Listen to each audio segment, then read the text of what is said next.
Hello मेरे दोस्तों, अभी कुछ दिनों पहले मुझे एक व्हाट्सएप मैसेज आया जहाँ पर जिसने मुझे मैसेज किया था उनकी क्वेरी थी कि उन्होंने पिछले साल एक कार खरीदी है जिसकी वैल्यू है अराउंड 23 लाख रुपीस।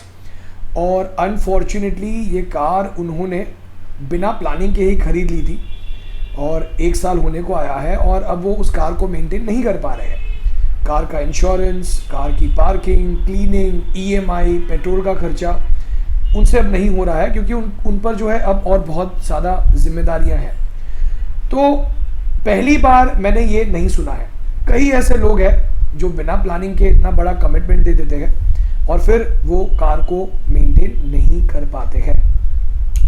अब वो उस कार को बेचने की कोशिश कर रहे हैं तो उन्हें ऑलमोस्ट 25 to 30% का नुकसान हो रहा है, which is almost 6 lakh rupees. तो दोस्तों, आप अगर कार खरीदने का सोच रहे हैं तो आप ऐसी सिचुएशन में ना आ जाए, इसीलिए मैंने सोचा कि इस पर एक वीडियो बनाना चाहिए। और ये रियल लाइफ एग्जाम्पल है, ये काफ़ी लोगों के साथ होता है। आई एम श्योर आप भी किसी ऐसे इंसान को जानते होंगे आपके फैमिली में, आपके फ्रेंड्स में, जिनसे ये गलती हुई है। अगर जानते हैं तो कमेंट करके मुझे बताइएगा ज़रूर। सो लेट्स बिगिन कि अगर आप अपना पहला कार प्लान कर रहे हैं तो आपको किन चीज़ों का ख्याल करना चाहिए।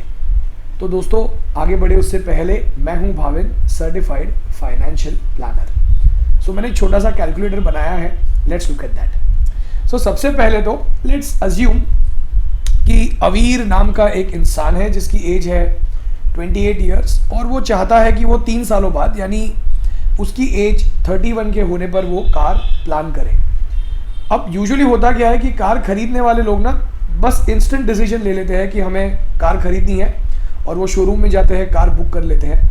ये एक बहुत बड़ा फाइनेंशियल डिजास्टर हो सकता है क्योंकि हमें ये समझना है कि जब हम कार की ईएमआई भरेंगे तो हम हमारे रिटायरमेंट के लिए, बच्चों की हायर एजुकेशन के लिए, घर की डाउन पेमेंट के लिए हम इन्वेस्टमेंट शायद नहीं कर पाएंगे या हमें अपनी इन्वेस्टमेंट को कम करना होगा क्योंकि अब तो कार की ईएमआई भी होगी, राइट। तो अगर आप उन लोगों में से है जो सोच रहे हो कि अरे प्लानिंग की क्या ज़रूरत है, कल के कल जाके हम कार खरीद के आएंगे, तो ये गलती आपको नहीं करनी है। सो आपको प्लानिंग तो करनी ही है। Let us move forward. Aveer ने सोचा कि भाई 3 सालों बाद जो है मैं कार खरीदूंगा, यानी जब मेरी उम्र 31 ईयर्स होगी। अब आज के डेट में उस कार की वैल्यू है 5,50,000 रुपीज। अवीर की सैलरी है 60,000 रुपीज और वो अज्यूम कर रहा है कि उसकी सैलरी 7 to 8% से बढ़ेगी हर साल। और जो कार का कॉस्ट है, क्योंकि रॉ मटेरियल का कॉस्ट बढ़ता है, तो कार का जो कॉस्ट है वो भी 3 सालों बाद हो जाएगा अराउंड 6,36,000, क्योंकि कार की वैल्यू भी बढ़ जाएगी। नई गाड़ी है ना, वैसे पुरानी गाड़ी तो डेप्रीशिएट होती है, लेकिन अगर आप नई गाड़ी खरीदने जाओ तो महंगी मिलती है एवरी ईयर। तो अब यहाँ पर अवीर अगर 25% डाउन पेमेंट, जो कि उतना तो देना ही चाहिए मिनिमम, तो अगर उसे डाउन पेमेंट देना है 6,36,000 रुपीज वाली कार का, तो उसे 1,59,000 रुपीज की जरूरत पड़ेगी, जो कि 4,090 रुपीज अगर वो इन्वेस्ट करना शुरू करता है हर महीने 5% रिटर्न के हिसाब से। क्यों सिर्फ 5%? क्योंकि ये शॉर्ट टर्म गोल है। इस गोल के लिए अवीर इक्विटी म्यूचुअल फंड्स या स्टॉक्स का सहारा नहीं ले सकता। This is a very short term goal.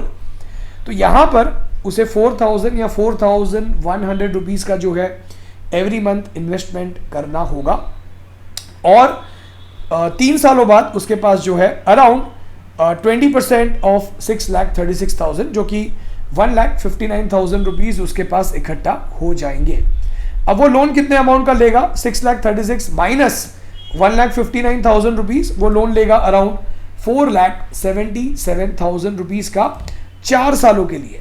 This is the rule number 2, जिसके बारे में हम आगे बात करेंगे कि आपके कार की जो ईएमआई है, जो आप लोन लेते हो, वो 4 सालों के ऊपर की मत लीजिए। क्यों? क्योंकि कार इज अ डेप्रीशिएटिंग एसेट, तो 4 सालों से ज्यादा ऊपर आप ईएमआई मत भरिए। That is advisable.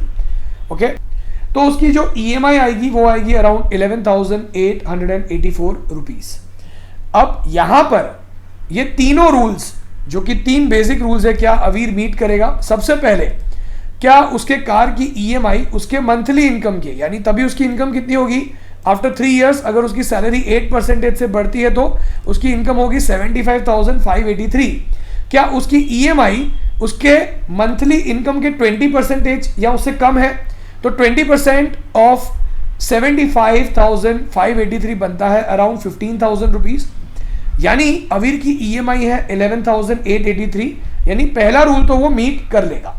दूसरा रूल, क्या वो अपने कार की ईएमआई 4 सालों से ज्यादा भरेगा? नहीं भरेगा, तो दूसरा रूल भी वो मीट कर लेगा। और तीसरा रूल जो कि बहुत ही जरूरी है, क्या उसके कार की वैल्यू उसके मंथली इनकम के 9 टाइम्स से ज्यादा तो नहीं है, उससे कम है या 9 टाइम्स जितनी ही है, तो वो भी रूल वो मीट करेगा। क्यों? क्योंकि अगर आप 75,583 इंटू 9 कर दो तो वो अप्रोक्सीमेटली 6,80,000 रुपीज तक की कार अफोर्ड कर पाएगा। लेकिन वो कितने की कार खरीद रहा है? अप्रोक्सीमेटली 6,36,000 रुपीज की। तो ये कंडीशन भी उसने मीट कर ली।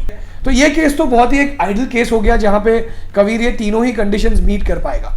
अब हम समझते हैं एक और एग्जाम्पल। लेकिन इस एग्जाम्पल को समझे उससे पहले अगर आप अपना पर्सनल फाइनेंशियल प्लान बनवा कर ये समझना चाहते हैं कि आप अपने पर्सनल फाइनेंशियल गोल्स कैसे अचीव कर सकते हो, जैसे रिटायरमेंट, क्या आपको घर खरीदना चाहिए या नहीं खरीदना चाहिए?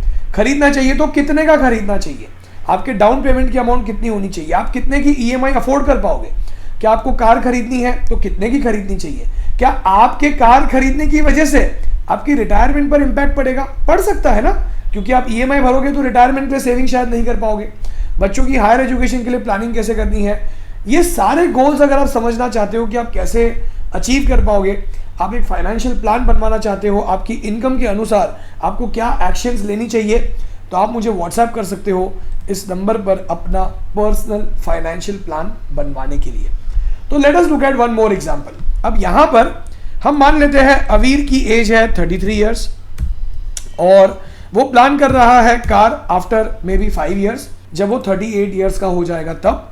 और हम मान के चलते हैं कि अवीर पढ़ा लिखा है, सॉफ्टवेयर इंजीनियर है, तो उसकी आज जो इनकम है वो है अराउंड 1,25,000 रुपीज। एक रैंडम फिगर ले लेते हैं। अब आज जो वो कार खरीदना चाहता है उसकी कॉस्ट है अराउंड 20 लाख रुपीज। अवीर को कार का बहुत ज्यादा शौक है, तो वो सोच रहा है कि जो लेटेस्ट कार आज जो 20 लाख की आती है उस कार को वो 5 सालों बाद खरीदेगा। लेकिन 5 सालों बाद उसकी सैलरी कितनी हो जाएगी, जो कि आज 125 है, और अगर उसकी सैलरी 8% से भी इंक्रीज होती है तो उसकी सैलरी बढ़ के हो जाएगी 183। लेकिन कार की कॉस्ट अगर 5% से भी बढ़ती है तो कार की कॉस्ट हो जाएगी 25,52,000 रुपीज। और 25% अगर उसे डाउन पेमेंट इकट्ठा करना है तो उसे 9,300 रुपीज, या मान लेते हैं 5 साल बाद का गोल है तो 8% रिटर्न के हिसाब से उसे 8,600 रुपीज इन्वेस्ट करने होंगे हर महीने। तब जाकर 5 सालों बाद अवीर के पास 6,38,000 रुपीज यानी 25% ऑफ द कार वैल्यू इकट्ठा होंगे। लेकिन अब क्या अवीर वो 3 कंडीशंस जिनके बारे में हमने बात की, क्या वो मीट करेगा? Let's look at them. देखिए 2 कंडीशंस अब वो मीट नहीं करेगा, नॉट ओके। क्यों? Let's look at them. सबसे पहले तो अवीर मैक्सिमम 5 सालों बाद 16,52,000 रुपीज के ऊपर की कार अफोर्ड नहीं कर पाएगा। अगर उसकी सैलरी 8% से बढ़ती है तो, और अगर हम उसके 1,83,000 रुपीज की सैलरी को अगर हम 9 से मल्टीप्लाई करते हैं तो वो बनता है 16,52,000 रुपीज।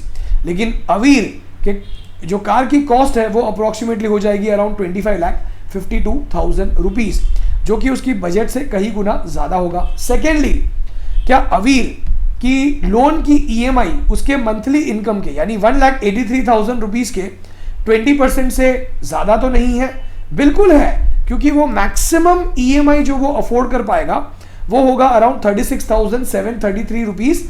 लेकिन उसकी ईएमआई कितनी बन रही है? 47,640। यानी अगर वो अपनी ईएमआई को 36,000 की रेंज में लेके आना चाहता है तो उसे मे भी शायद उसकी लोन को 8 इयर्स तक करना पड़ेगा। तो ये कंडीशन तो वो मीट कर लेगा, लेकिन जो 4 साल तक लोन की ईएमआई 4 साल से ज्यादा नहीं भरनी है उस कंडीशन को वो मीट नहीं कर पाएगा।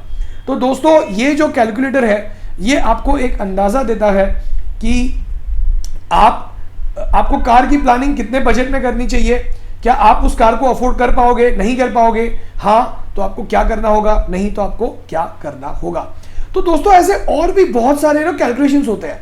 घर खरीदना चाहिए कि रेंट पर रहना चाहिए, हमें इन्वेस्टमेंट करनी चाहिए या हमारे लोन को प्रीपे करना चाहिए। तो ये सारे के सारे सिनेरियोज एक कॉमन मैन के लिए समझना बहुत डिफिकल्ट होता है, it's very difficult to calculate. तो अगर आप ये सारी चीज़ों को समझना चाहते हैं तो आप मुझे व्हाट्सएप कर सकते हो अपना पर्सनल फाइनेंशियल प्लान बनवाने के लिए। इस नंबर पर आप हमारी वेबसाइट theartofwealthbuilding.com पर भी विजिट कर सकते हो। आप हमें इंस्टाग्राम पर the art of wealth building search करके भी फॉलो कर सकते हो। तो दोस्तों, अगर आपने ये वीडियो यहाँ तक देखा तो लाइक कर दीजिए, मुझे मोटिवेशन मिलेगा और भी कुछ ऐसे वीडियोस बनाने के लिए जहां पर मेरे पास क्वेश्चंस आते हैं। कार खरीद ली, अफोर्ड नहीं कर पा रहे, घर खरीद लिया, अफोर्ड नहीं कर पा रहे, उसका सोल्यूशन क्या है, उसको प्लान कैसे करना है। तो मैं ऐसे और भी वीडियोस बनाते रहूंगा आपके लिए और आपका फाइनेंशियल नॉलेज मैं बढ़ाते रहूंगा।